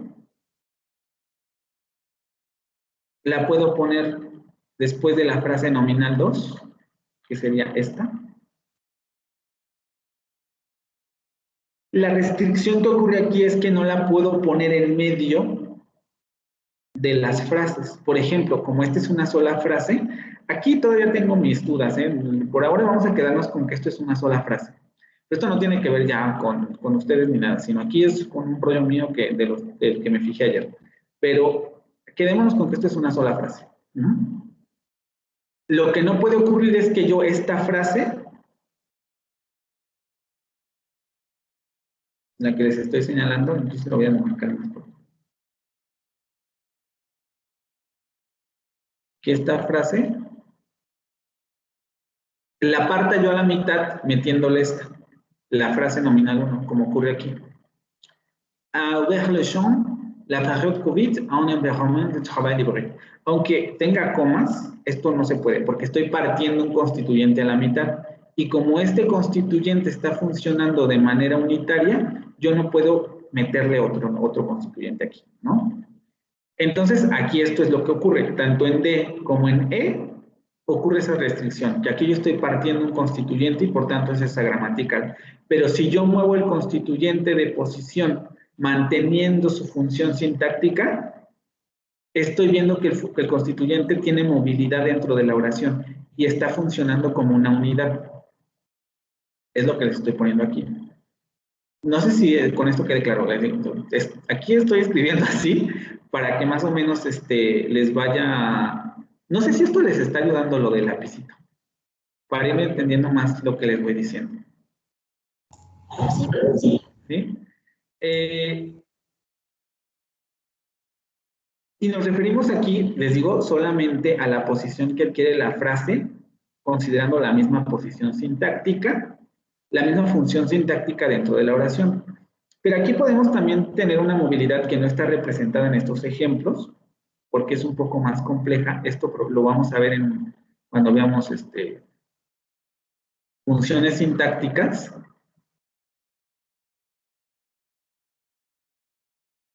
Profesor, tengo una pregunta con respecto a la parte 2 de las funciones. Por ejemplo, si fuera el periodo de COVID, los problemas económicos y la pobreza han abierto un campo a un ambiente de trabajo híbrido, entonces estarían siendo 3 los que ocupen la misma categoría, pero por las comas y A ver, síguele. Es que y la conjunción, sí es una conjunción, la I, ¿no? Ajá. Entonces sí podrían coexistir en una misma categoría. En una misma posición sintáctica. Posición sintáctica, sí, gracias. Sí. Que tendríamos el caso, otra vez lo vuelvo a repetir, lo de frase nominal 1, que es lo que me acabas de decir, ¿no? Lo de la période COVID. Y luego tendríamos la frase nominal 2 que me estás dando, que sería ¿cuál?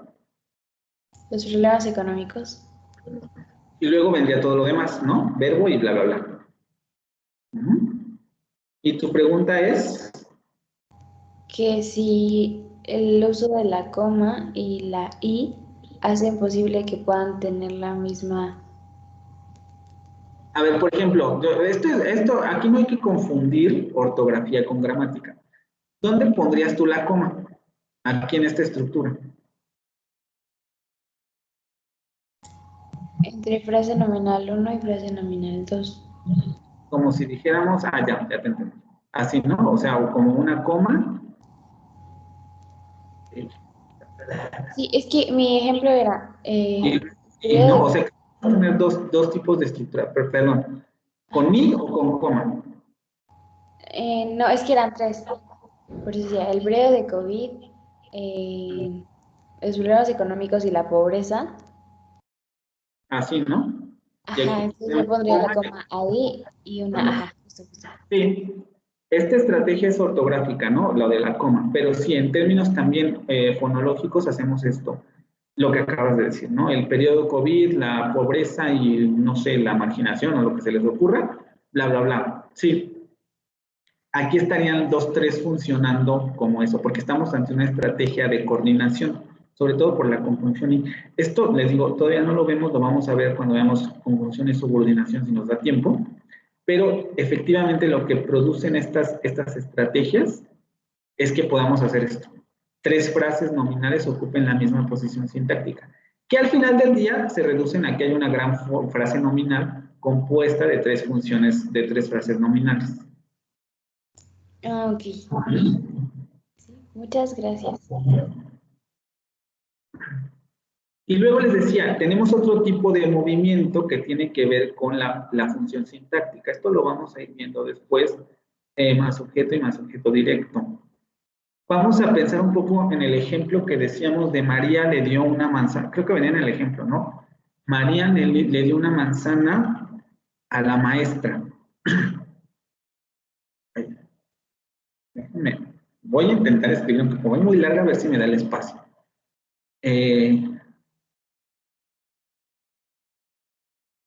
Porque yo me sigo aquí más. María le dio una manzana a una maestra. Y yo podría decir, por ejemplo, una manzana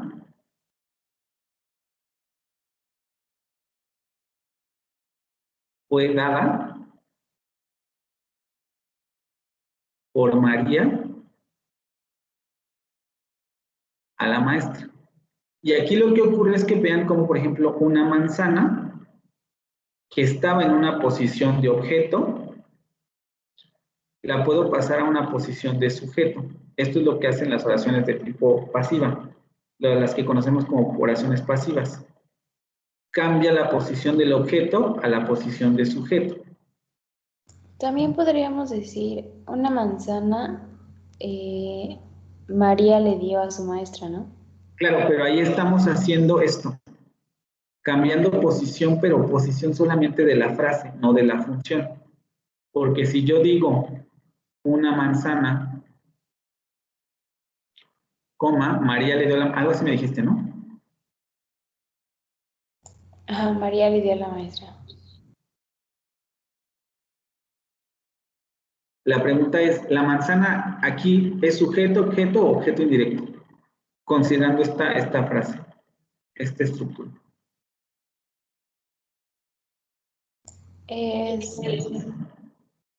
O lo voy a hacer con otra pregunta, para a lo mejor que quede más claro. En esta primera oración que les pongo aquí, María le dio una manzana a la maestra. ¿Qué se dio? Una manzana. Y en una manzana María le dio a la maestra, ¿qué se dio? Una manzana. sigue funcionando como objeto, semánticamente. Aquí no, porque el verbo es diferente. El verbo en forma pasiva implica que se hace sujeto esta. Entonces sí, si yo les pregunto aquí qué se dio, pues se dio una manzana. Pero en términos gramaticales, como el verbo está cambiando de estructura, está formulando una oración pasiva. Incluso lo que hacen las oraciones pasivas es que yo las puedo hacer intransitivas, en el sentido de que yo solamente puedo decir una manzana fue dada. Y aunque yo siga diciendo que lo que se dio fue una manzana, la posición de sujeto le está ocupando una manzana. A esto es a lo que se refiere el cambio de función sintáctica. Todavía no lo vamos a ver mucho porque les digo, esto lo vamos a ver después de análisis de constituyentes para que vaya quedando un poco más claro. Pero lo que estás haciendo en tu ejemplo es que solamente estás cambiando la posición de la frase, pero estás manteniendo su función sintáctica, que sería la de ser el objeto dado en esta oración por María. ¿Sí? Todavía es un poco confuso esto porque les digo, todavía no vemos esto de funciones, pero nada más para adelantar, se pueden dar estos movimientos. Podemos tener movimiento de frase como aquí, el de una manzana y una manzana, en el que mantienen su función sintáctica, pero la movemos en la frase, en la oración, y podemos tener movimientos que ya requieren otro tipo de estrategias gramaticales de funciones. Pero esto todavía no lo vemos. ¿Sí?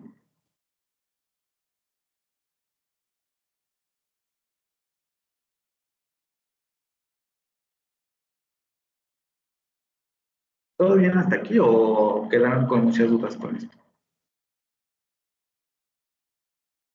No, profe, sí está bien.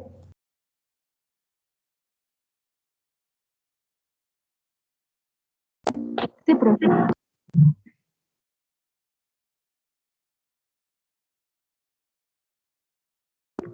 Este viene en la lectura, había dicho, ¿verdad? Es que yo no la terminé, no llevo mucho. No vienen con los ejemplos que estoy, pero les ponen ejemplos en inglés. Entonces también es importante que la lean porque ahí van a ver ejemplos en inglés, ¿no? Son las 8:47, déjenme ver. Sí, esto está más fácil. La frase puede ser reemplazada por un pronombre interrogativo. Tenemos la frase y solamente la reemplazamos por un pronombre interrogativo. Y podemos reemplazar las dos frases, tanto la 1 como la 2. En la primera, ¿qué va a faire le champ un environnement de travail libre? Podemos reemplazar la frase 1. Pero también podemos reemplazar la frase 2. ¿Qué avec la période COVID? Y podemos sustituir esas dos frases por un pronombre interrogativo. Lo que aquí solamente habría que recordar es que solamente estamos sustituyendo esa frase por el pronombre interrogativo, lo que quiere decir que el resto de la oración, en términos gramaticales, debe aparecer en la pregunta. Esta es una de las restricciones de esta prueba. Yo tengo que hacer la pregunta, pero cerciorándome de que solamente sea un elemento el que está siendo sustituido por el pronombre interrogativo y que todo lo demás quede igual. Aquí ocurre lo mismo. Si aquí yo estoy sustituyendo frase nominal 2, todo lo demás, que sería todo esto, tiene que quedar exactamente igual en la pregunta. ¿Sí?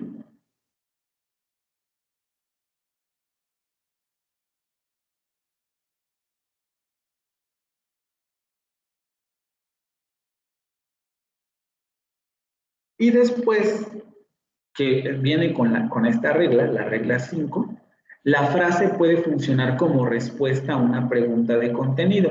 Era lo que yo les decía. Si aquí tenemos, aquí solamente tenemos dos. Si tenemos el elemento Z y el elemento Y, en la primera pregunta yo estoy sustituyendo Z, que sería el ejemplo A, y en el ejemplo B yo estaría sustituyendo Y. Por tanto, En el primer ejemplo, si yo estoy sustituyendo Z, yo puedo responder con Z. Y en el segundo ejemplo, si yo estoy sustituyendo Y, yo puedo responder con Y. Es lo que ocurre aquí. Si yo estoy preguntando primero por Z, ¿qué avec le champ, bla, bla, bla? Yo puedo responder la période COVID. Eso es lo que ha abierto ese campo, el sujeto. Si yo pregunto por qué ha abierto el periodo COVID, que sería la pregunta Y, yo puedo responder con Y. Aquí sería C. Y aquí con Y. ¿Sí?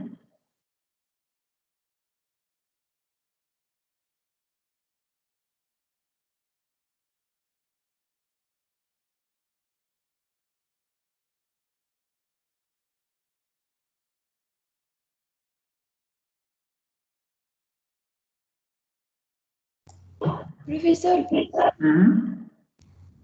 sí le entendí al 5, pero al 4 no. ¿Cree que podría volver a explicarlo? Nada más que ver porque... Recuerden que tenemos aquí dos frases. La frase 1 y la frase nominal 2. Y decimos, una frase puede ser reemplazada por un pronombre interrogativo. Entonces, si tenemos la estructura de, vamos a llamarle a esta frase nominal Z y esta frase nominal Y.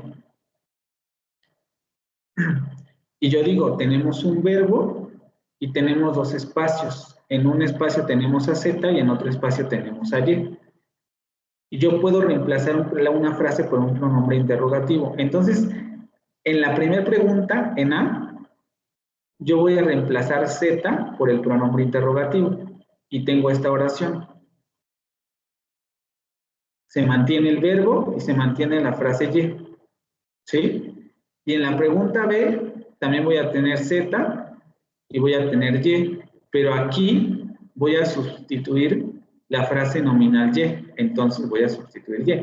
Aquí hay movimiento de sujeto porque el francés así lo requiere, ¿no? Que ha abierto el periodo COVID. También en español se hace esto. Entonces, es lo mismo. Pero mantenemos los mismos elementos que quedan, tanto el verbo como Z. Aunque haya cambio de posición en sujeto y verbo. Pero mantenemos lo mismo. ¿Sí? No sé si ya con esto queda claro. Sí, ya. Gracias. Y después, por lo mismo o por lógica, si en esta pregunta sustituimos Z, la siguiente regla nos dice que la respuesta en este caso debe ser Z y que la respuesta en el segundo caso debe ser Y, porque son los elementos que estamos sustituyendo en las preguntas. Y esto es lo que abre paso al 5, ¿no? Ah, exactamente. Esta sería la regla 4, vamos a decirlo así, y esta sería la 5.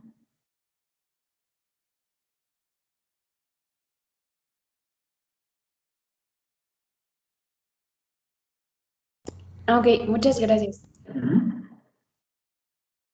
¿Todo bien hasta aquí? Sí, profesor.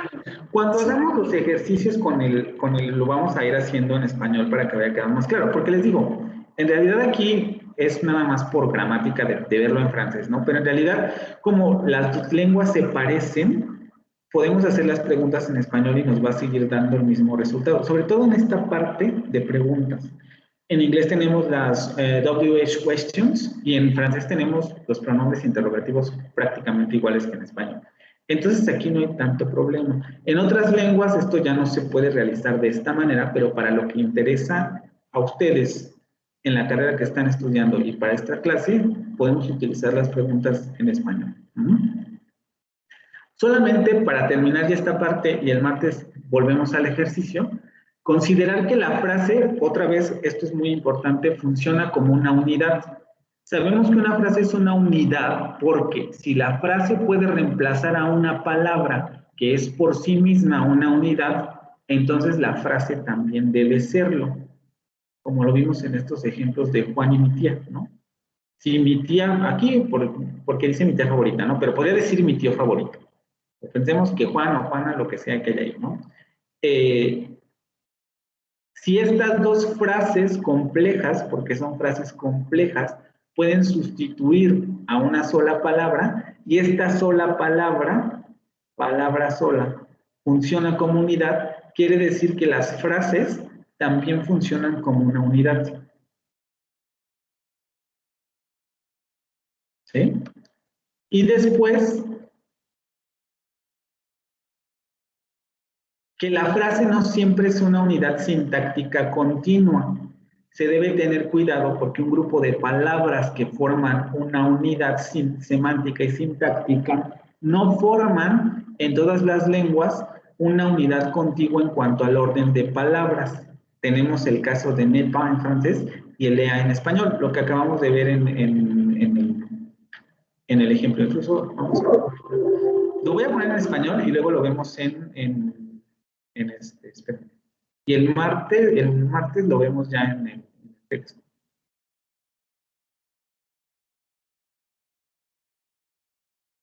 Cuando yo tengo, le di un regalo a María, sabemos que este es el verbo, sabemos que este es lo que yo le di, entonces esto sería el objeto, y luego sabemos que este le se refiere también a María. Y estas dos formas funcionan como objeto indirecto. Pero vean cómo no son contiguas, sino que aparecen separadas por todo esto. Ni siquiera hay sujeto, porque aquí tenía yo que poner el yo para que estuviera el sujeto. ¿Sí? Por lo que habíamos dicho, los verbos en español tienen una categoría de sujeto encubierto. Entonces yo puedo eliminar esto. Y estas dos, vamos a decirlo así, estructuras, o estas dos, sí, estas dos estructuras están funcionando de manera unitaria, pero no son contiguas, no aparecen juntas en la sintaxis. Es decir, yo no puedo decir le amaría de un regalo. Ay, espera, sí, es que ya está.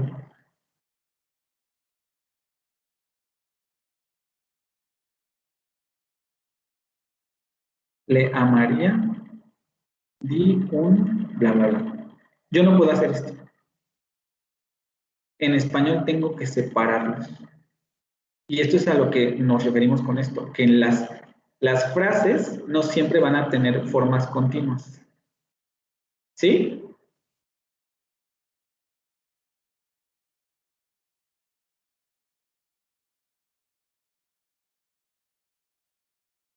¿Sí? ¿Todo bien hasta aquí? Sí, creo que sí. La siguiente sesión, antes de comenzar con el ejercicio, si quieren volvemos a repasar esta última parte, pero ya es tarde, entonces, pues las dudas o las resolvemos el martes, y si no tienen ninguna otra pregunta, pues nos vemos hasta el martes, ¿vale? Gracias, profe, que tenga bonitos días. Gracias, profesor. Igualmente, Gracias, profesor. Hasta luego. Gracias, profesor. nos vemos, hasta luego.